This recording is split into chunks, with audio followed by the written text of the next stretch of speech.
Hi friends, welcome back to my YouTube channel. ಎಲ್ಲರೂ ಹೇಗಿದ್ದೀರಾ? I hope ಎಲ್ಲ ತುಂಬ ಚೆನ್ನಾಗಿದ್ದೀರಾ ಅಂತ ಅಂದ್ಕೊಂಡು ಇವತ್ತಿನ ಒಂದು ವಿಡಿಯೋನ ಸ್ಟಾರ್ಟ್ ಮಾಡ್ತಾ ಇದ್ದೀನಿ. ಇವತ್ತಿನ ಒಂದು ವಿಡಿಯೋದಲ್ಲಿ ಆಲ್ಮೋಸ್ಟ್ ಜಾಸ್ತಿ ರೀಸನ್ ಏನಪ್ಪ ಅಂತ ಹೇಳಿದ್ರೆ ಏರ್ ಫಾಲ್ ಜಾಸ್ತಿ ಆಗ್ತಾ ಇದೆ ಅನ್ನೋದು. ಏರ್ ಫಾಲ್ ಆಗೋದಕ್ಕೆ ಕೆಲವೊಂದು ಕಾರಣಗಳು ನನಗೆ ಗೊತ್ತಿರೋದು ಅಥವಾ ನಾನು ಫಾಲೋ ಮಾಡ್ತಿರೋದು, ಏರ್ ಫಾಲ್ ಏನಾಗುತ್ತೆ ಅಂತ ನನಗೆ ಗೊತ್ತಿರೋದ್ರ ಬಗ್ಗೆ ಕೆಲವೊಂದು ಪಾಯಿಂಟ್ಸ್ಗಳನ್ನ ಹೇಳ್ತೀನಿ. ಕೆಲವ್ರಿಗೆ ಗೊತ್ತಿರ್ಬೋದು, ಕೆಲವ್ರಿಗೆ ಗೊತ್ತಿದ್ದು ಫಾಲೋ ಮಾಡ್ತಲೇ ಇರ್ಬೋದು. ಕೆಲವ್ರಿಗೆ ಯೂಸ್ ಆಗುತ್ತೆ ಅಂತ ಈ ವಿಡಿಯೋ ಮಾಡ್ತಾಯಿದ್ದೀನಿ. ಅಥವಾ ನಾನು ನನ್ನ ಹೇಗೆ ಕೇರ್ ಮಾಡ್ತೀನಿ, ಈ ಒಂದು ಪಾಯಿಂಟ್ಸ್ಗಳನ್ನ ಆಗಲಿ ಎಲ್ಲ ಇಂಕ್ಲೂಡ್ನ ಮಾಡಿಕೊಂಡು ನನ್ನ ಹೇಗೆ ನಾನು ಏರ್ ಫಾಲ್ ಆಗ್ದಂಗೆ ನಾನು ಈಗ ಮೇಂಟೈನ್ ಮಾಡ್ತೀನಿ ಅನ್ನೋದ್ರ ಬಗ್ಗೆ ಇವತ್ತಿನ ಒಂದು ವಿಡಿಯೋ ಇರುತ್ತೆ.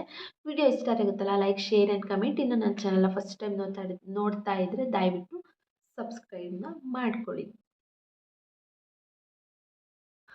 ಫಸ್ಟು ಪಾಯಿಂಟ್ ಏನಪ್ಪ ಅಂತ ಹೇಳಿದ್ರೆ, ಕೆಲವರಿಗೆ ಇದು ಗೊತ್ತಿರಲ್ಲ ಅಂತ ಅಂದ್ಕೊತೀನಿ. ಆ ಪಾಯಿಂಟ್ನ ನಾನು ಸ್ಟಾರ್ಟಿಂಗಲ್ಲೇ ಹೇಳಿಬಿಡ್ತಾ ಇದ್ದೀನಿ. ಫಸ್ಟ್ ಆಫ್ ಆಲು ನಾವು ಪಿಲ್ಲೋ ಕವರ್ನ ಚೇಂಜ್ ಮಾಡ್ದಲೇ ಇರೋದು ಸಹ ಏರ್ ಫಾಲು ಜಾಸ್ತಿ ಆಗೋದಕ್ಕೆ ಕಾರಣ ಆಗುತ್ತೆ. ನಾವು ಹೊರಗಡೆ ಎಲ್ಲ ಓಡಾಡಿರ್ತೀವಿ, ಕೂದಲು ಅಷ್ಟೇ ಹೊರಗಡೆ ಎಲ್ಲ ಧೂಳೆಲ್ಲ ಡಸ್ಟೆಲ್ಲ ಕೂತಿರುತ್ತೆ. ಈ ಥರ ಎಲ್ಲ ಮತ್ತು ನಮಗೆ ಪಿಂಪಲ್ಸ್ ಆಗೋದಕ್ಕೂ ಈ ಒಂದು ಕಾರಣ ಅಂತಲೇ ಹೇಳ್ಬೋದು. ಏರ್ ಫಾಲ್ ಜಾಸ್ತಿ ಆಗೋದಕ್ಕೂ ಇದೇ ಕಾರಣ ಅಂತ ಹೇಳ್ಬೋದು.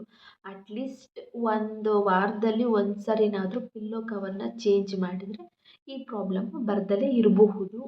ನಾವೆಷ್ಟು ನೀಟಾಗಿರ್ತೀವೋ ಅಷ್ಟು ಒಳ್ಳೆಯದು. ಒಂದು ವಾರದಲ್ಲಿ ಒಂದು ಸರಿನಾದರೂ ಪಿಲ್ಲೋ ಕವರ್ ಚೇಂಜ್ ಮಾಡೋದು ಮಸ್ಟ್ ಆ್ಯಂಡ್ ಶುಡ್ ಅಂತ ಅನಿಸುತ್ತೆ. ಏನಪ್ಪ ಅಂತ ಹೇಳಿದ್ರೆ, ಜಾಸ್ತಿ ಟೆನ್ಷನ್ ಮಾಡ್ಕೊಳ್ಳೋದ್ರಿಂದನೂ ಏರ್ ಫಾಲ್ ಜಾಸ್ತಿ ಆಗುತ್ತೆ ಅಂತಲೇ ಹೇಳ್ಬೋದು. ಇದು ಆಲ್ಮೋಸ್ಟ್ ಎಲ್ಲರಿಗೂ ಗೊತ್ತಿರುತ್ತೆ. ಬಟ್ ಅನ್ನೆಸೆಸರಿ ಟೆನ್ಷನ್ ಮಾಡ್ಕೊಳ್ಳೋದು ಇಟ್ಸ್ ಕಾಮನ್. ಬಟ್ ಅನ್ನೆಸೆಸರಿ ಟೆನ್ಷನ್ಗಳನ್ನ ಮಾಡ್ಕೊಳ್ಳೋದನ್ನ ಕಮ್ಮಿ ಮಾಡಿದ್ರೆ ಏರ್ ಫಾಲ್ನು ಕಮ್ಮಿ ಮಾಡಬಹುದು. ಈ ಒಂದು ಟಿಪ್ನ ನೀವು ಫಾಲೋ ಮಾಡ್ಬೋದು. ಮೂರನೇ ಕಾರಣ ಏನಪ್ಪ ಅಂತ ಹೇಳಿದ್ರೆ, ಹೇರ್ ಕಟ್ ಮಾಡಿಸ್ದಲೇ ಇರ್ಬೋದು. ಅಥವಾ ಅದು ಒಂದು ಕಾರಣ ಆಗಿರುತ್ತೆ. ಇದು ಎಷ್ಟು ಜನಕ್ಕೆ ಗೊತ್ತಿಲ್ಲ. ಕೆಳಗಡೆ ಎಲ್ಲ ಹಾಳಾಗಿರುತ್ತೆ ಕೂದಲು, ಅಥವಾ ಕೂದಲು ಬರ್ತಾ ಬರ್ತಾ ಸಣ್ಣ ಆಗಿರುತ್ತೆ, ಇಲ್ಲಿ ದಪ್ಪ ಇರುತ್ತೆ, ಹೋಗ್ತಾ ಹೋಗ್ತಾ ಸಣ್ಣ ಆಗಿರುತ್ತೆ. It's common. ಬಟ್ ಏನಂತ ಹೇಳಿದ್ರೆ, ಅದು ಸಹ ಒಂದು ಕಾರಣ. ನಿಮ್ಗೇನಾದರೂ ಸ್ವಲ್ಪ ಹೇರ್ ಕಟ್ ಮಾಡಿಸ್ಬೇಕು ಅಥವಾ ಇದೊಂದು ಇದನ್ನ ಅಭ್ಯಾಸ ಮಾಡ್ಕೊಳ್ಳೋದು ಒಳ್ಳೆಯದು ಅಂತಲೇ ಹೇಳ್ಬೋದು. ಒಂದು ಹೇರ್ ಕಟ್ ಮಾಡಿಸೋದಾಗಿರ್ಬೋದು, 1 ಇಯರ್ ಒಂದು ಸರಿ, ಅಟ್ಲೀಸ್ಟ್ 1 ಇಯರ್ ಒಂದು ಸರಿ ಆದರೂ, ಅಥವಾ ಒಂದು 6 ಮಂತ್ಸಿಗೆ ಒಂದು ಸರಿ ಆದರೂ, ಮತ್ತು ಹೇರ್ ಸ್ಪಾ ಅದೆಲ್ಲ ಮಾಡ್ದಲೇ ಅಟ್ಲೀಸ್ಟ್ ಹೇರ್ ಕಟ್ ಮಾಡಿಸೋದು ಒಳ್ಳೆಯದು. ಮನೆಯಲ್ಲೇ ಆಗಿರ್ಬೋದು ಅಥವಾ ಪಾರ್ಲರಲ್ಲೇ ಆಗಿರ್ಬೋದು, ಹೋಗಿ ನೀವು ಹೇರ್ ಕಟ್ ಮಾಡಿಸೋದ್ರಿಂದ ಏರ್ ಗ್ರೋತಿಂಗ್ ಅನ್ನೋದು ಚೆನ್ನಾಗಾಗುತ್ತೆ. ಏರ್ ಫಾಲಿಂಗ್ ಅನ್ನೋದು ಕಮ್ಮಿ ಆಗುತ್ತೆ. ನಿಮಗೆ ಲಾಸ್ಟಲ್ಲಿ ಉದುರೋದು ಸಹ ಕಮ್ಮಿ ಆಗುತ್ತೆ ಅಂತಲೇ ಹೇಳ್ಬೋದು. ಹೋಗ್ತಾ ಹೋಗ್ತಾ ಎಲ್ಲದು ಆಲ್ಮೋಸ್ಟ್ ಸಣ್ಣನೇ ಇರುತ್ತೆ. ಬಟ್ ಇದು ಒಂದು ಅಭ್ಯಾಸ ಮಾಡ್ಕೊಳ್ಳೋದ್ರಿಂದ, ಇದೊಂದು ರೂಢಿ ಮಾಡ್ಕೊಳ್ಳೋದ್ರಿಂದ ಏರ್ ಫಾಲ್ ಅನ್ನೋದು ಕಮ್ಮಿ ಆಗುತ್ತೆ ಅಂತಲೇ ಹೇಳ್ಬೋದು. ಆಯಿಲ್ನ ಜಾಸ್ತಿ ಅಪ್ಲೈ ಮಾಡೋದು. ಯಾವತ್ತಿದ್ರೂ ಇದೊಂದು ಗಾದೆ ಗೊತ್ತಿರುತ್ತೆ ಎಲ್ಲರಿಗೂ, ಅತಿಯಾದರೆ ಅಮೃತನೂ ಸಹ ವಿಷನೇ ಅಂತ. ಹಾಗಾಗಿ ಆಯಿಲು ನಮಗೆ ನಮ್ಮ ಹೇರಿಗೆ, ನಮ್ಮ ಕೂದಲಿಗೆ ಒಂದು ಒಳ್ಳೆಯದೇ. ಬಟ್ ಜಾಸ್ತಿ ಅಪ್ಲೈ ಮಾಡೋದ್ರಿಂದನೂ ಸಹ ಏರ್ ಫಾಲ್ ಜಾಸ್ತಿ ಆಗುತ್ತೆ ಅಂತಲೇ ಹೇಳ್ಬೋದು. ಇದೊಂದು ನೀವು ಅಬ್ಸರ್ವ್ ಮಾಡ್ಬೋದು. ಜಾಸ್ತಿ ಆಯಿಲ್ ಯಾರಾದರೂ ಕೆಲವರು ಆಯಿಲ್ ಹಾಕಿರ್ತಾರೆ, ಎಲ್ಲ ಸೋರ್ತಾ ಇರುತ್ತೆ, ಇಲ್ಲೆಲ್ಲ ಸೋರ್ತಾ ಇರುತ್ತೆ. ಆ ಥರ ಎಲ್ಲ ಆಯಿಲ್ಗಳನ್ನ ಅಪ್ಲೈ ಮಾಡಬಾರ್ದು. ನೀವು ಯಾವ್ದನ್ನ ಆಯಿಲ್ ಅಪ್ಲೈ ಮಾಡ್ತಿದ್ದೀರೋ ಅದನ್ನೇ ಮಾಡಿ.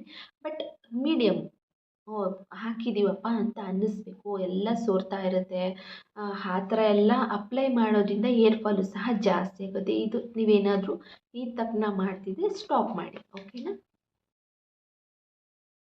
ಫಿಫ್ತ್ ಒಂದು ಕಾರಣ ಏನಪ್ಪ ಅಂತ ಹೇಳಿದ್ರೆ, ಅತಿಯಾಗಿ ಜಾಸ್ತಿ ಸ್ನಾನ ಮಾಡೋದು ತಲೆಗೆ. ಒಂದು ವಾರದಲ್ಲಿ ಒಂದು 3 ಟೈಮ್ಸ್ ಅಥವಾ 2 ಟೈಮ್ಸ್ ಮಾಡಿದ್ರೆ ಇಟ್ಸ್ ಬೆಟರ್ ಅಂತ ಹೇಳ್ಬೋದು. ಒಂದು 2 ಟೈಮ್ಸ್ ಮಾಡಿದ್ರೂ ಓಕೆ, ಇಲ್ಲ 3 ಟೈಮ್ 3 ಟೈಮ್ಸ್ ಮಾಡಿದ್ರೂ ಪರವಾಗಿಲ್ಲ.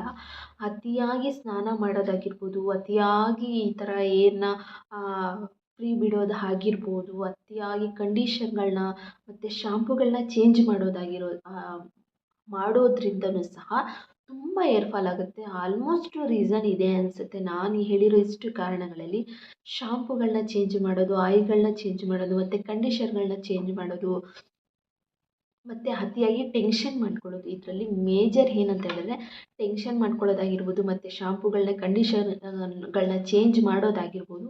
ಅತಿಯಾಗಿ ಇದು ಏರ್ ಫಾಲ್ಗೆ ಒಂದು ಕಾರಣ ಅಂತಲೇ ಹೇಳ್ಬೋದು. ನಾನು ಹೇಳಿರೋ ಇಷ್ಟು ರೀಸನ್ಗಳಲ್ಲಿ ಇದನ್ನು ಸ್ಟಾಪ್ ಮಾಡೋದ್ರಿಂದ ನೀವು ಮುಂಚೆಯಿಂದ ಏನು ಯೂಸ್ ಮಾಡ್ಕೊಂಡು ಬಂದಿದ್ರೋ ಅದನ್ನೇ ಯೂಸ್ ಮಾಡಿದ್ರೆ ಬೆಟರ್ ಅಂತ ಹೇಳ್ಬೋದು.